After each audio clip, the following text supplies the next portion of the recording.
Hi hello friends, welcome back to media talks. நான் உங்கள் மௌனிகா.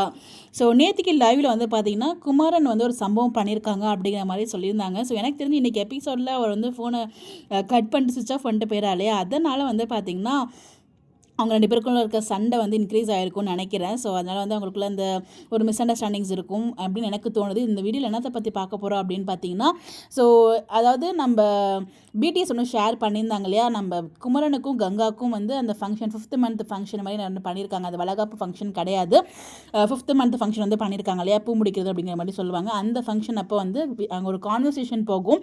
அப்போ வந்து என்னடா சம்மந்தமே இல்லாமல் குமரன் இந்த டைலாக் சொல்கிறாரே அப்படின்னு சொல்லி எனக்கு அப்போவே தாட், அப்போ எனக்கு புரியலை. பட் இப்போ தான் அதுக்கான ரீசன் என்ன அப்படின்னு சொல்லிட்டு எனக்கு ரொம்ப கிளியராக புரிஞ்சு. அப்படி என்ன அந்த இடத்துல குமரன் பேசுவார்னா, கல்யாணத்துக்கு முன்னாடி என்னை நீ எப்படி பார்ப்பன்னு உனக்கு ஞாபகம் இருக்கா கங்கா அப்படிங்கிற மாதிரி சொல்லுவார். எனக்கு குமரன் ஏன் இந்த டைலாக் யூஸ் பண்ணுறாரு அப்படின்னு சொல்லிட்டு எனக்கு அது புரியல. அவங்க வந்து ஷேர் பண்ண பிடிஎஸில் இந்த ஒரு கான்வர்சேஷன் மட்டும் தான் நம்மளால் கேட்க முடிஞ்சிச்சு. பட் எனக்கு அப்போ அந்த கான்வர்சேஷனுக்கான ரீசன் என்னன்னு எனக்கு அப்போ விளங்கலை.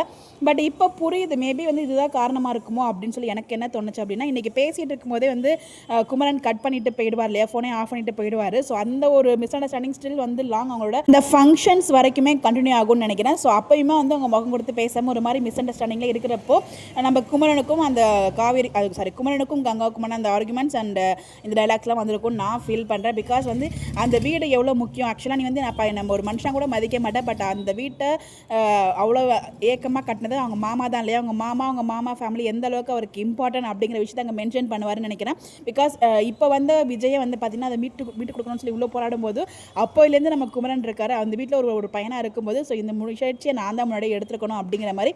ஸோ டைலாக் இந்த மாதிரி இருக்காது, பட் அந்த ஃபீல்டில் ஏதாவது பேசுவார்னு நினைக்கிறேன். அவங்க வந்து மீட்கக்கூடாது, நமக்கு அந்த வீடு கூட தேவையே இல்லை, நீங்கள் வாங்க கிளம்பி அப்படிங்கிற மாதிரி தானே இன்றைக்கி கங்கா பேசுவாங்க. ஸோ விஜய்க்கும் காவேரிக்கும் அது எல்லாமே இந்த மாதிரி ஜெயிலுக்கு போகிறது அது எல்லாமே உங்களுக்கு புதுசு கிடையாது, ஆல்ரெடி உங்களுக்கு வந்து பழகின விஷயம் தான். பட் நமக்கு அந்த மாதிரி கிடையாது, நீங்கள் இங்கேருந்து கிளம்பி வாங்க அப்படிங்கிற மாதிரி வந்து சொல்லுவார். இது எல்லாமே வந்து பார்த்தீங்கன்னா எனக்கு அதோட கண்டினியூஷன் மாதிரி தான் எனக்கு ஃபீல் ஆகுது. பட் ஸ்டில் அந்த ஃபங்க்ஷன் இருக்க வரைக்கும் அவங்க 2 பேருக்குள்ள ஒரு மிஸ் அண்டர்ஸ்டாண்டிங் இருக்கும்னு எனக்கு தோணுது. இதை பார்க்கும்போது நான் வந்து இதெல்லாம் லிங்க் பண்ணுறேன். அண்ட் குமாரன் வந்து ஒரு சம்பவம் பண்ணியிருக்காரு அப்படிங்கிற மாதிரி லவ்லமும் சொல்லியிருப்பாங்க. இந்த சம்பவத்தை தான் சொல்கிறாங்களா இல்லை வேறு சம்பவம் நமக்கு தெரியல. பட் ஏதோ ஒரு விஷயம் நடந்திருக்கு, அதுக்காக தான் அந்த ஒரு டைலாக் வந்து அங்கே வச்சிருக்காங்கன்னு நினைக்கிறேன். எனக்கு இந்த மாதிரி தோணுது. இல்லை இது இல்லாமல் வேறு ஏதாச்சும் இருக்குமா? உங்களுடைய கருத்தை மறக்காமல் கமெண்ட்டில் ஷேர் பண்ணுங்கள். இந்த மாதிரி அப்டேட் தெரிஞ்சுக்க நம்மளோட சேனலை ஃபாலோ பண்ணிக்கோங்க. ஸோ உங்களுக்கு ஏதாவது ஐடியா இருந்தால் இந்த மாதிரி நடக்கிறதுக்கு வாய்ப்புகள் இருக்குது, அந்த பிடிஎஸ் அண்ட் அப்கமிங் ஏதாவது உங்களுக்கு ஐடியா இருந்தால் இல்லை ப்ரொடக்ஷன் இருந்தால் கமெண்ட்டில் ஷேர் பண்ணுங்கள். அதை பற்றி நம்ம டிஸ்கஸ் பண்ணோம். நம்மளோட சேனலில் எப்போயுமே உங்களோட சப்போர்ட்டை கொடுத்துட்டே இருங்க. ஸோ வியூஸ் என்னன்னு தெரியல போக மாட்டேது, ப்ளீஸ் சப்போர்ட் பண்ணுங்கள். Thank you, bye bye.